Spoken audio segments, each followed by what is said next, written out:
Every time you worry, you believe you are taking care of yourself.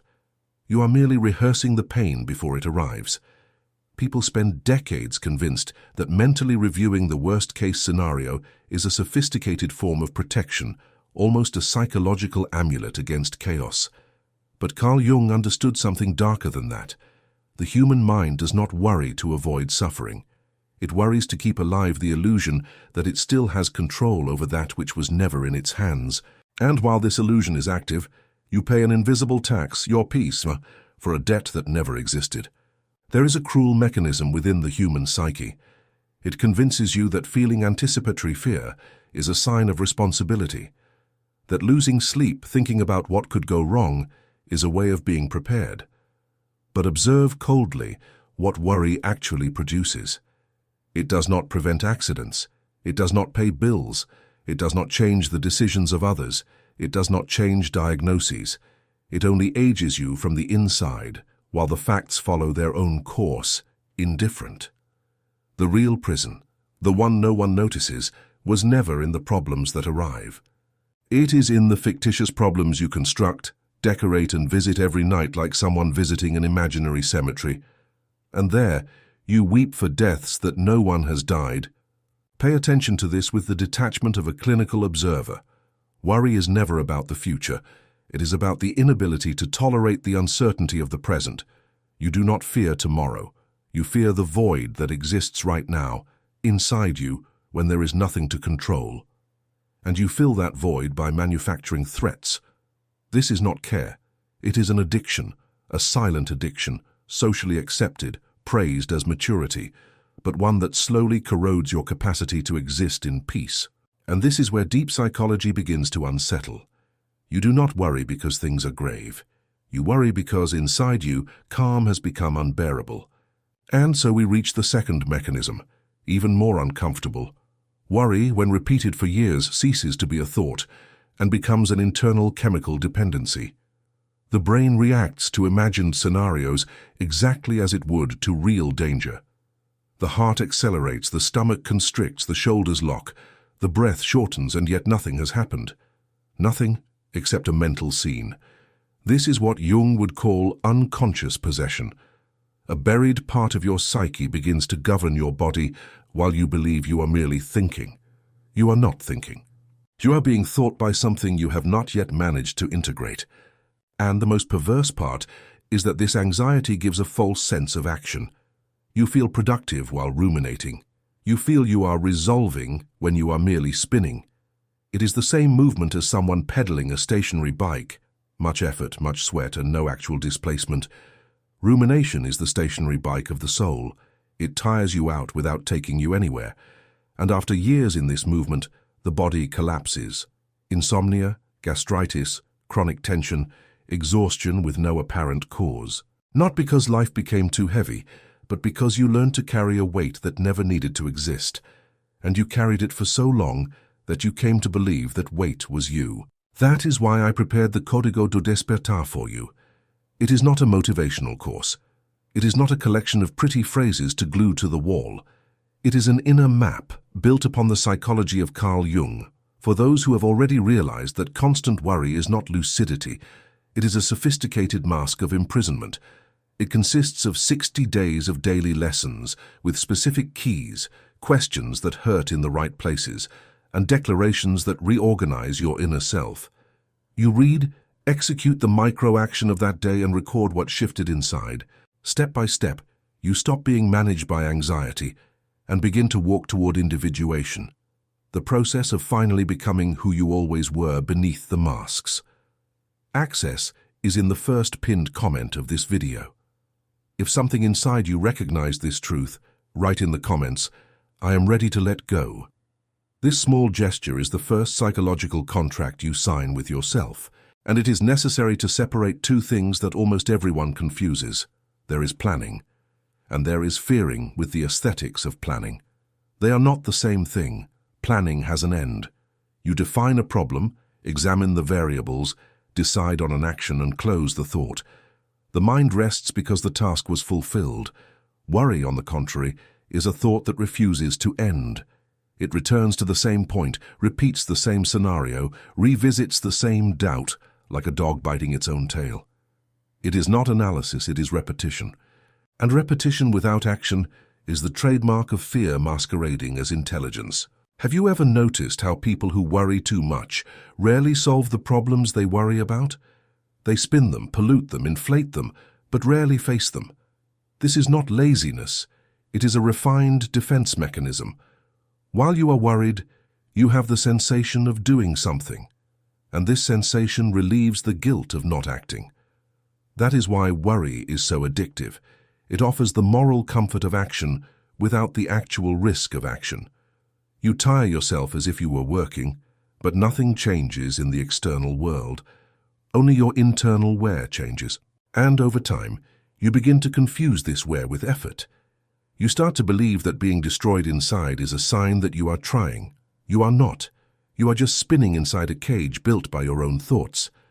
The psychologically mature adult has a very specific, almost silent internal phrase. What I can do now, I do. What I cannot, I let go. Simple as that. Cold as that. There is no drama. There is no aesthetic rumination. There is no ritual of suffering beforehand to deserve being at peace afterward. He acts when he can act and releases when there is nothing to be done. Most people, however, do the opposite. They suffer before they need to suffer. They suffer during what they are already suffering.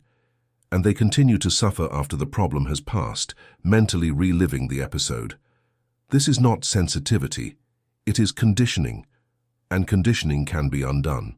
Here, deep psychology asks a question that wounds, why can't you let go? The answer is harsh because you built an identity around anxiety, and abandoning worry for many people is like losing a piece of themselves. You learned, at some point in your history, that worrying means caring, that being always on alert means being responsible, that sleeping poorly because of others means loving deeply, that carrying the weight of the world on your back means being someone reliable. And when these equations took hold, calm became betrayal. You began to feel guilt when you were well. You began to distrust lightness. You began to sabotage yourself as soon as peace appeared, because peace did not match the image you have of yourself.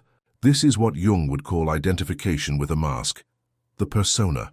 And the persona here is that of the permanent watchman, the person who needs to carry everything, the one who cannot fail, the one who needs to anticipate everything so no one suffers. Beneath this persona, there is almost always a child who learned too early that they were only loved when they were useful, that they only received attention when they were solving, that they were only worth something when they were sacrificing themselves.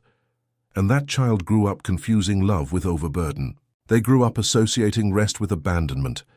They grew up believing that existing without being worried was existing without purpose. That is why letting go hurts.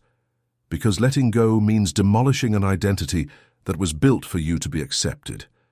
And demolishing an identity is always a small morning. But the exhaustion you feel after an entire day worrying about people, projects, and possibilities is not physical tiredness. It is the exhaustion of performing a hyper-vigilant version of yourself to keep others comfortable and to keep your own image intact. It is the exhaustion of a mask that grew too large, a mask that became armor, and the armor became a prison. And the most terrifying thing about this prison is that the door has been open for years. It is you who no longer believes you can leave.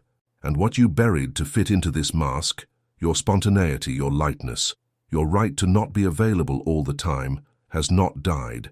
Buried things never die. They simply leak. In the form of anxiety, in the form of inexplicable irritation, in the form of that tightness in the chest that appears out of nowhere when you finally sit down to rest. And it is exactly at this point that the Código do Despertar enters as a surgical tool, not as consolation, as a scalpel. Each of the 60 lessons was designed to dismantle this anxious identity in layers, without haste, without violence, but without anesthesia. Access is in the first pinned comment. If you have made it this far, it is because a part of you has already understood that continuing like this costs too much. Do not let this perception cool down. It is rare. Now imagine just for a moment what happens inside you when the worrying stops. Not when the problems vanish, that will never happen. But when the worry, that mental background noise, falls silent, the first thing that returns is energy. An energy that was hijacked every day to feed scenarios that did not exist. You begin to truly sleep. Food has flavor again. Conversations regain depth because half of your mind is no longer somewhere else rehearsing catastrophes. The second thing that returns is perception. You begin to notice things that had been there for years. The light of an afternoon, the tone of voice of someone who loves you, details of decisions that needed to be made and that you could not see because you were distracted by the internal noise. And the third thing, the most interesting one, is discernment. You begin to distinguish with surgical clarity what is a real threat and what is noise. Your reading of the world sharpens. You stop reacting to everything with the same intensity. And you begin to see with a serene coldness which people truly deserve your attention, which projects deserve your energy, which decisions deserve your weight. Opportunities do not appear out of nowhere. They were already there. It is just that now, without the filter of fear, you can finally see them. Life does not change. It is you who begins to be present for it. And existing present is the closest a human being gets to being free. But none of this happens while you demand a guarantee from the universe. Here is the most uncomfortable truth of this entire conversation. You will never have absolute control over what is coming. Never. Not because the world is cruel, but because that is the architecture of existence. And excessive worry at its core is an infantile attempt to renegotiate this clause of the contract. It is the mind stomping its foot, demanding predictability in a system that never promised to be predictable. And the result of this demand is suffering, a useless, continuous, self-inflicted suffering disguised as responsibility. What Jung would call individuation begins exactly where this demand ends. It begins the moment you look inside and admit, with a rare kind of honesty, I do not know what is coming, and even so, I trust in my capacity to face whatever comes, not because you are certain of winning, but because you have already survived things you swore you could not endure.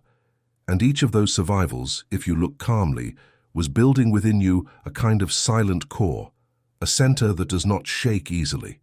People confuse this center with strength. It is not strength. It is intimacy with oneself.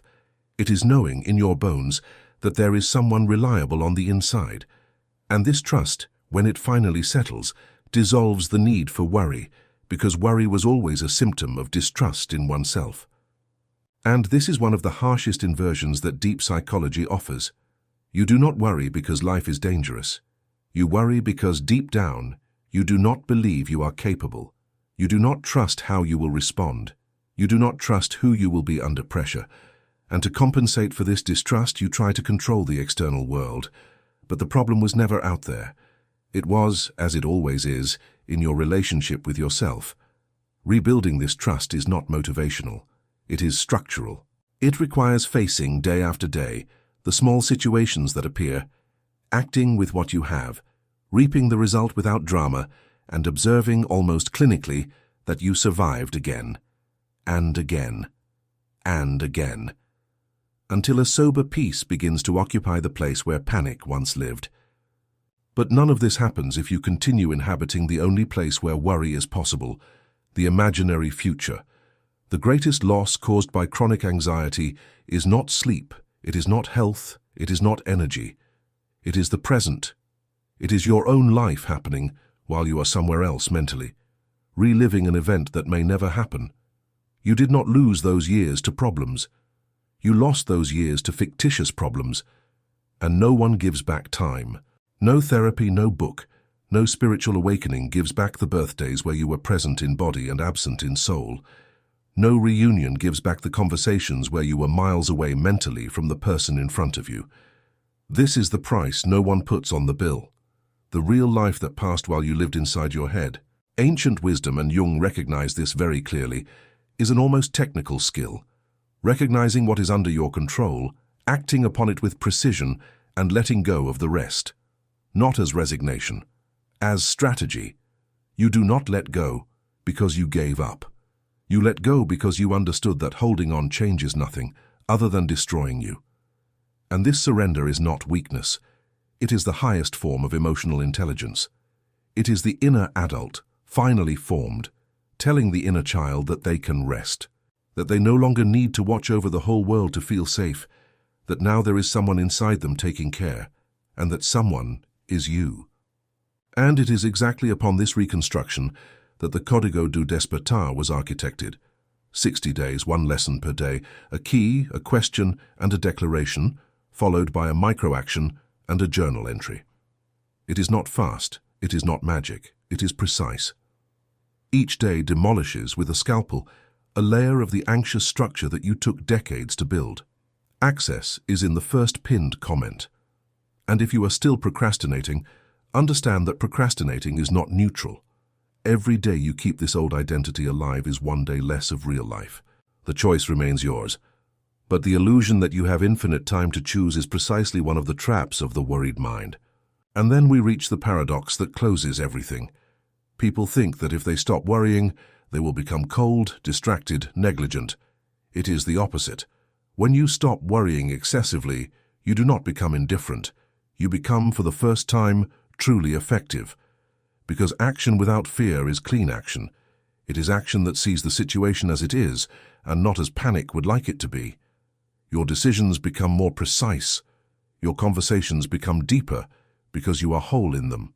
Your relationships become more real, because you are no longer projecting threats into every silence from others. And the strangest thing, things begin to work out, not because the universe started collaborating, but because you stopped sabotaging every opportunity with the filter of fear. This is the internal silence that the ancients called wisdom. It is not the absence of problems. It is the presence of someone inside you who is no longer threatened by them. It is the end of that constant feeling that something terrible is about to happen. It is the discovery that calm was never a luxury. It was always your natural condition, merely hijacked for decades by a mind trained to survive and never to live. You can close this video now and return tomorrow to the same cycle. Wake up tired before even starting. Mentally rehearse scenarios that may never arrive. Lose another day inside your own head while real life happens outside.